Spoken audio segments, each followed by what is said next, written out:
The Provoke Podcast, brought to you by Provoke Media and produced by the international broadcast specialist Marketeers.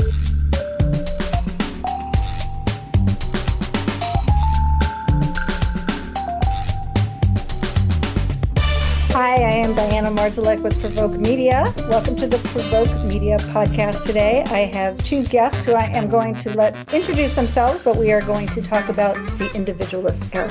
So, Tim, I turn it over to you. All right, great. Well, hey, everybody. Tim Fry. I'm the North American chair for B2B communications agency Fight or Flight. We're about ready to celebrate our 5th birthday next week. And I'm joined by my esteemed colleague and long-term friend and partner, Brooke Shepard, who runs his own consultancy called Shepard and You. Yeah, thank you so much for having us, Diana. This is a blast. It's funny, I think I'm going to be celebrating about my first birthday as well as an independent proprietor. Before that, I ran brand for Salesforce and then also Tableau. And I've been working with Tim for, I think, 24 years. Throughout this career, which is, tells you really the value of great partnerships.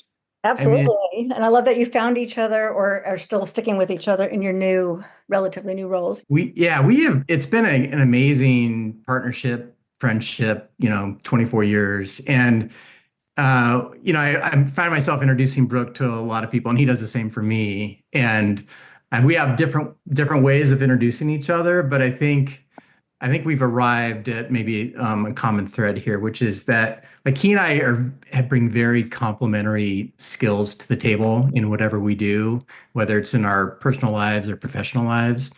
And, I think if I had to simplify it, I really have come to rely on Brooke for his big brain, his new perspective, anytime I need help articulating really complex ideas. And I think, and I don't want to put too many words in Brooke's mouth, I think Brooke has come to rely on me to pick up, that articulation of those complex ideas and try to put them into simple language and then marshal the resources to bring people to go kind of execute against those ideas. And so I've done that in a variety of different ways for many, many years at Weber Shandwick, in different capacities over the past decade. And then finally, over the past year, Brooke's been working with Fight or Flight on a variety of different client projects to kind of apply that partnership. And it's worked really well. And it was about a year ago when Brooke and I found ourselves having sushi together on a client trip in Toronto. And, he pitched me on this idea, and I've learned after 25 years that when Brooke pitches me an idea, I absolutely need to listen. And basically, we just applied this partnership to this concept that now we're calling the individualist era. And I got super excited about it. And since then, I've been able to marshal the resources to kind of bring that to market.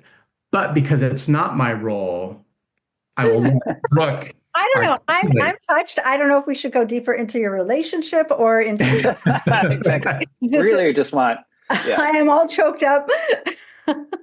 Well, I will say, working with Tim is like throwing gasoline on the spark of an idea. It always just takes off from there. And what I love about Tim is he usually says yes to really good ideas.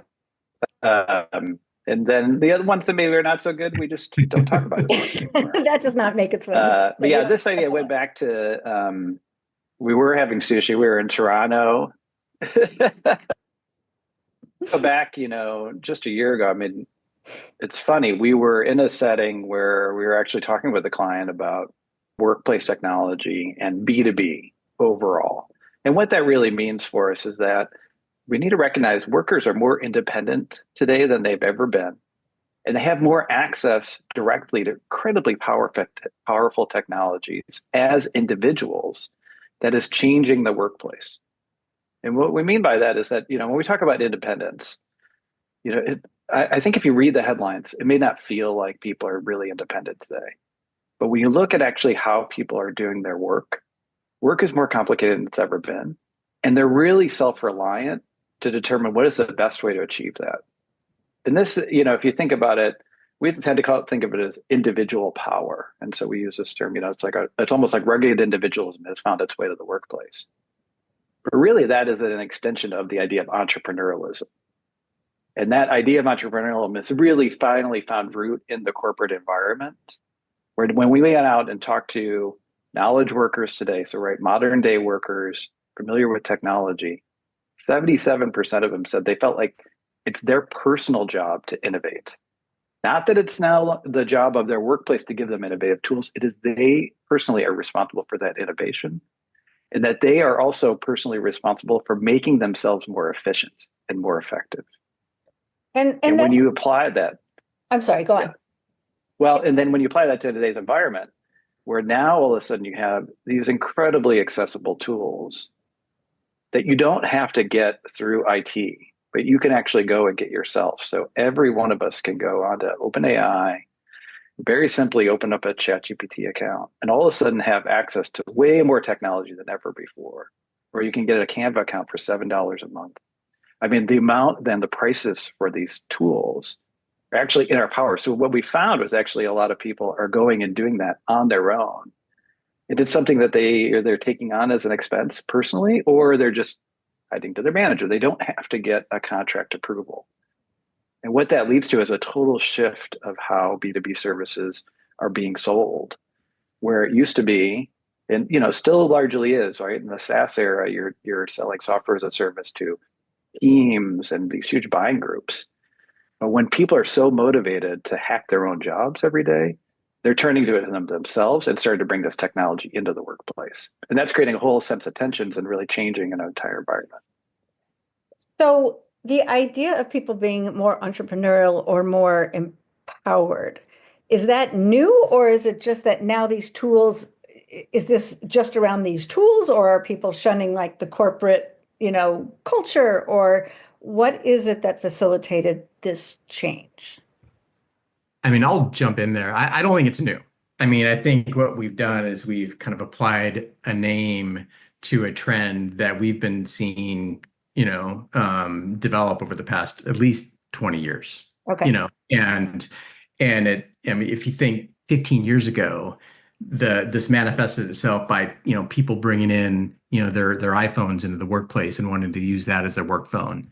And then eventually, putting corporate applications on those iPhones and getting the IT department, comfortable with that. But that was really the, early stages of what has now kind of developed on steroids with the emergence of all these other tools that are like even more powerful for these individuals to take advantage of to get their job done. So this has really it's been in development for a long time, but I do think within the past couple of years, we've reached this inflection point where, wow, everybody can be like so much more creative, inventive, and take advantage of these subscription services that are like what, $20 a month to go create a whole new product, and to transform how they do their job and how their organization services their clients.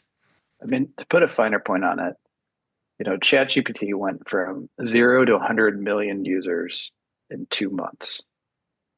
Pretty good. And that's incredible. I mean, that is the greatest, adoption of any product we've ever seen. And I like to joke it's even greater than the one I was previously thought held the record, which was Taco Bell's Doritos Locos Tacos. Oh, the Locos Tacos. That's a tough one to top. 200 million sold in 6 months. I mean, that was really an incredible innovation. Taco meat and a Dorito shell, like incredible. But now we're talking at a scale that's way beyond that. They're up to like 400 million users today. And largely because you don't have to be trained to use it. I mean, they didn't train a single person. They just told us all what a prompt was. Right. And then everybody had access to it. And it's so low cost and accessible.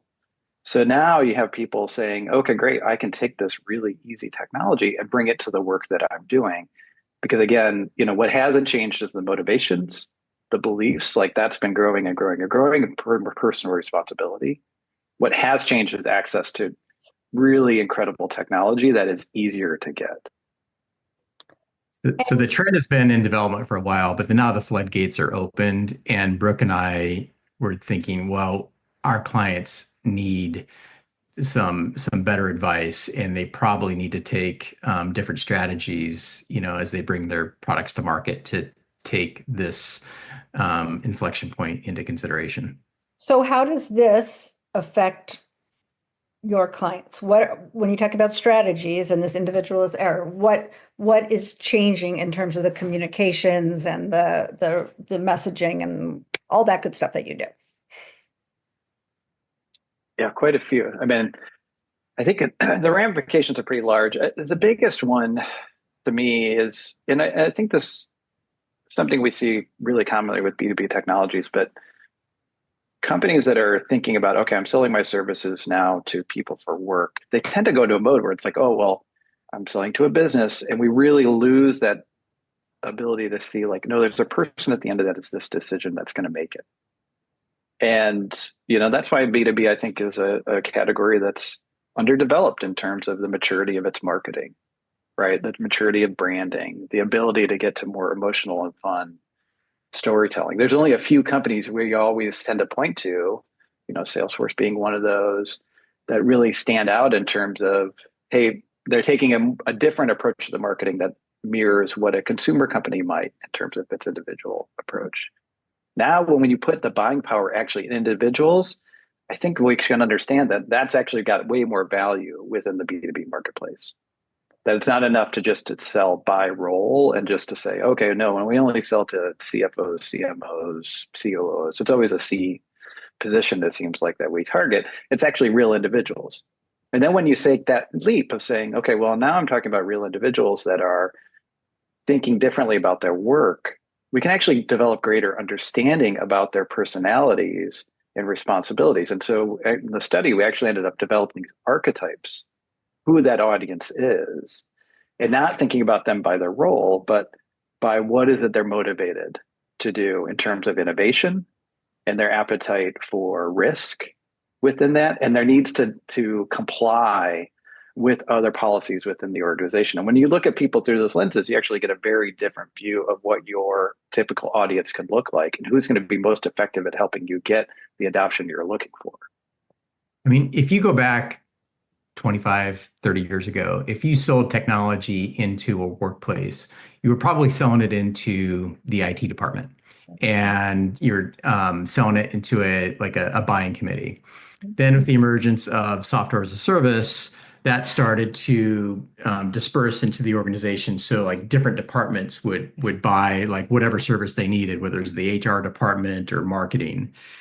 And now that trend has continued, and the buying power is dispersed right down to the individual. And so and because individuals have a lot more buying power now, because they can just go expense that $20 a month subscription, our clients need to recognize that, oh, okay, maybe we need to target these individuals a lot more. When we started Fight or Flight 5 years ago, it was based on this very basic premise that, hey, like we should recognize that people within B2B companies are consumers too. And so a lot of the approaches we take, the campaigns that we implement on behalf of clients, resemble more like consumer campaigns. And what I love about the individualist era and the research that we've done is it really just validates that instinct that we should really be recognizing that these are individuals, and these individuals are different from each other, and you can't just call them a CIO or CEO or CFO, whatever it is. And so that really is fundamentally, I think, changing how B2B companies need to be going to market. So how does that take shape? I don't know if you have a campaign. I know everything can be top secret, but I don't know if there's something that you can exemplify that shows me how this works. Because in my head, you have a company with, I don't know, 250 people, and everybody likes their own thing, and you have to, I imagine there's some parameters. And I mean, as a consumer, I get it. You can do your own thing, right? You can make your choice. But when you're working under a company umbrella, how do you direct those messages and keep it in line with sort of, this is a company, this is not everybody on their own, or maybe yes, exactly. Everybody on their own. Well, it's funny because that's where a lot of the tension happens within these workplaces. Mm-hmm. And I think what's important to recognize that especially with AI, again, it's such a new technology, so disruptive. You actually have leadership in a lot of ways wanting innovation to happen. So they're creating in a gray area it feels intentional. And we talked to one CIO who said, listen, I'm getting a request, every day a new team comes to me with a new investment idea, usually around AI. I can't budget for all those things. So what am I going to do? I'm going to look for the teams that are actually showing the highest return already and the most value. And then I'm going to invest in those options.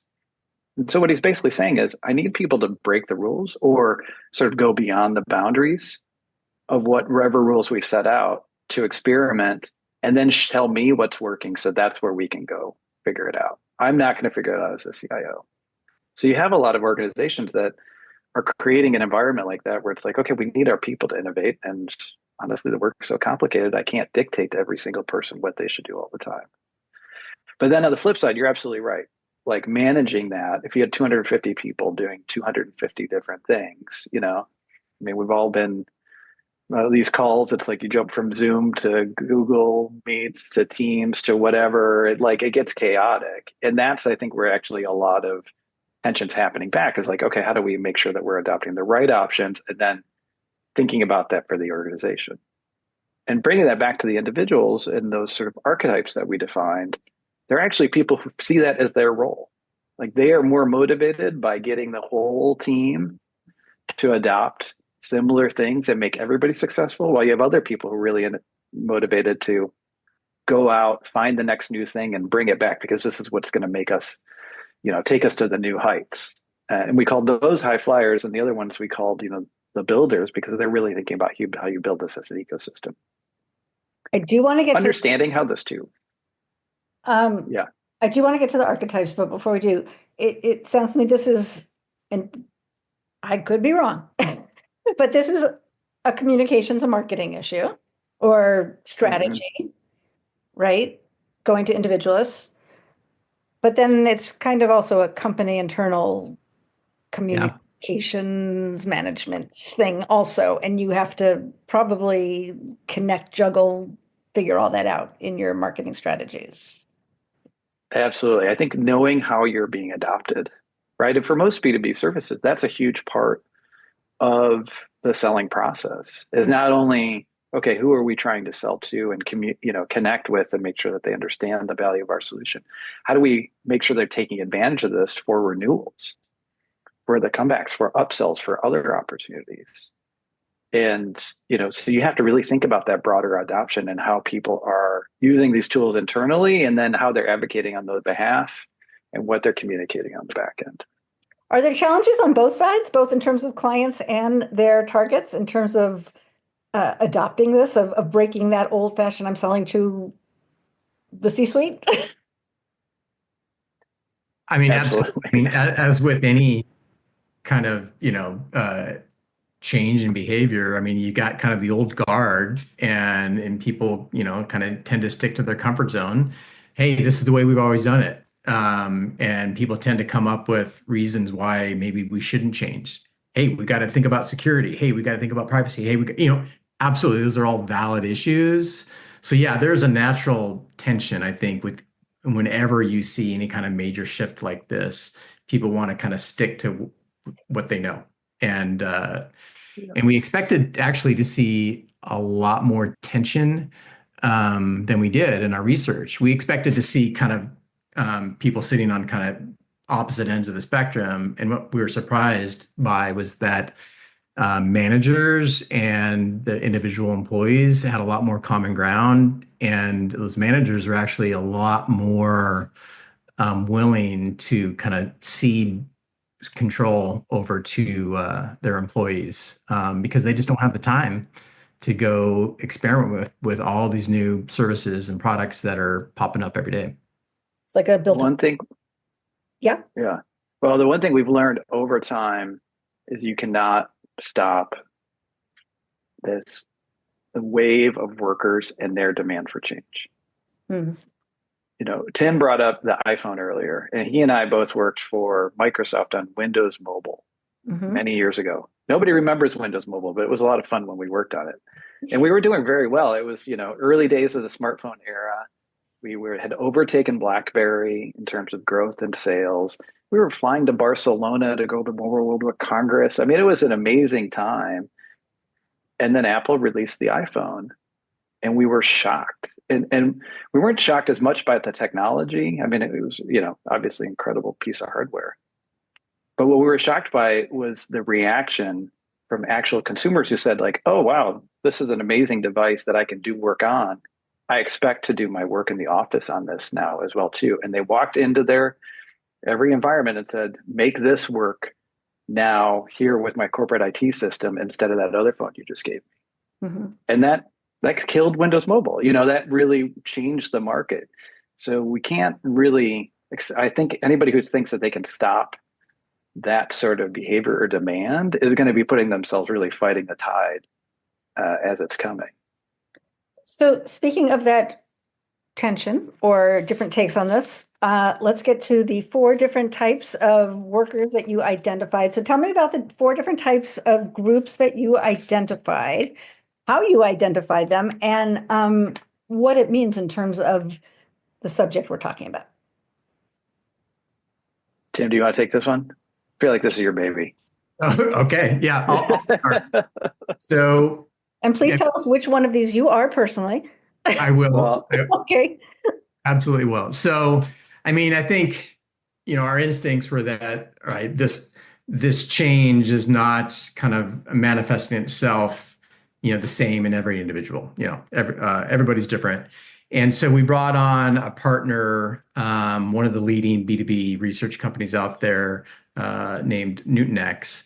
And we went out there and surveyed a bunch of knowledge workers across the US and the UK, and asked them a ton of questions all around kind of their how averse to risk they are, how likely are they to be compliant, what was their propensity to innovate.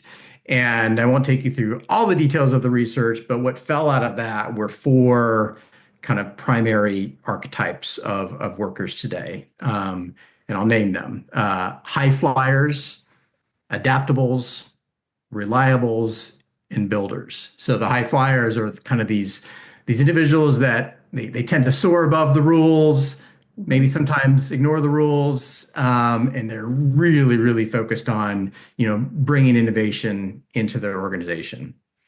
Then there are adaptables who are a little bit more pragmatic. They absolutely are focused on innovation, but they tread a little bit more cautiously because they're a lot more aware of maybe some of the internal dynamics and politics in the workplace.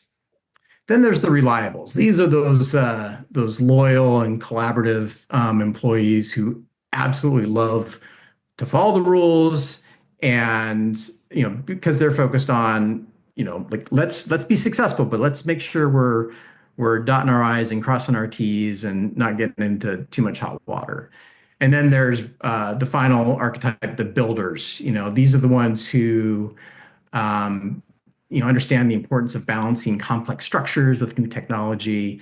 They're much less likely to go and break the rules. So all of them did get the same memo that they need to innovate in their job. They need to be investigating these new tools that are showing up every day. But they all kind of approach risk and compliance and innovation a little bit differently. So we had high flyers, adaptables, reliables, and builders. And we created this fun quiz that's on our website, individualistera.com, where people can go in and take the quiz and find out where they land. Tim? Now, yeah, I'm going to share our ratings. Yes, please share. Yeah, we are both adaptables, but Tim really should be a high flyer. I was going to guess high flyer for Tim.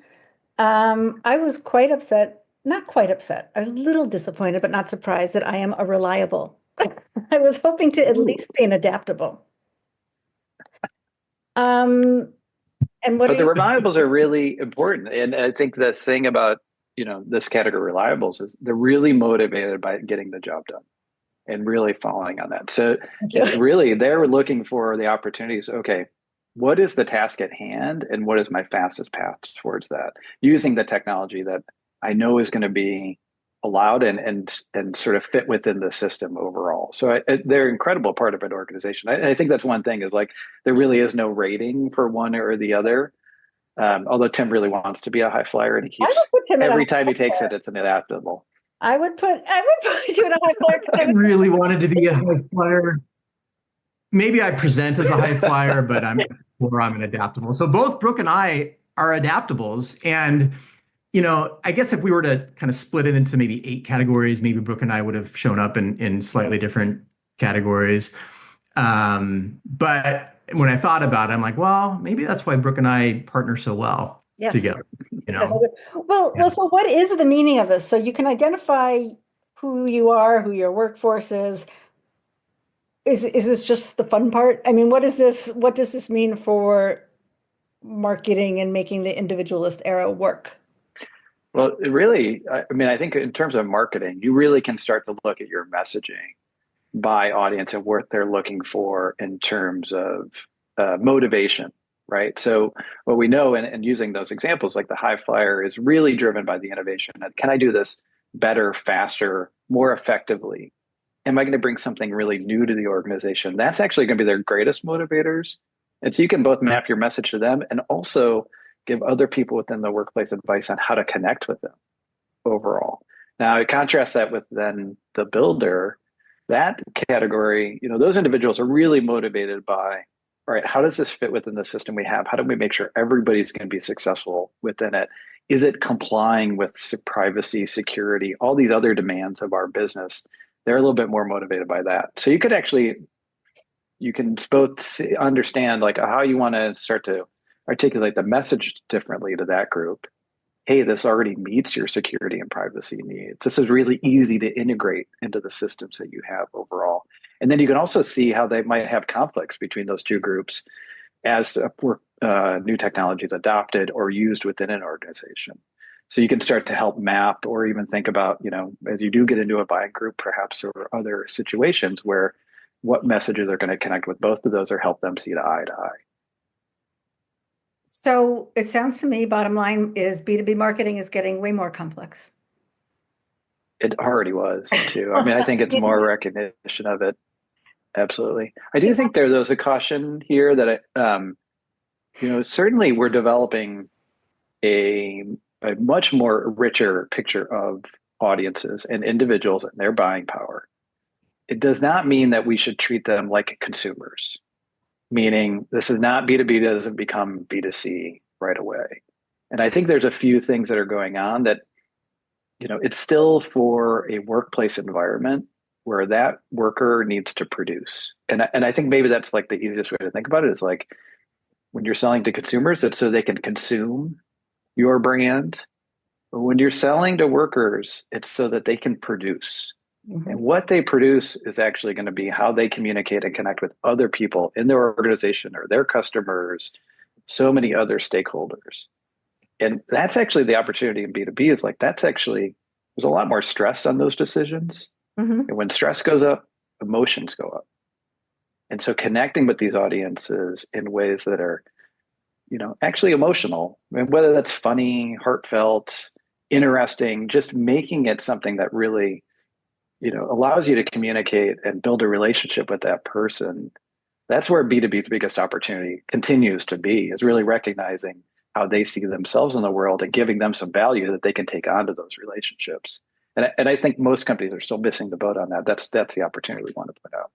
Excellent. And I think another way to state it, Diana, would be if B2B marketing has been complex for a while, I think B2B marketers need to become more sophisticated than they historically have been. And that was really kind of the genesis of why we launched Fight or Flight, was to recognize that we shouldn't just apply this same old tried and true, boring white paper press release approach to marketing to B2B companies. We really need to kind of get under the hood a little bit and really recognize some of the things that we've shown in this research to be a little bit more strategic and more sophisticated in our approach to reach them. Excellent. All right. That's a good message to close on. I appreciate both of your time. Take care. Yeah, thank you. Take care.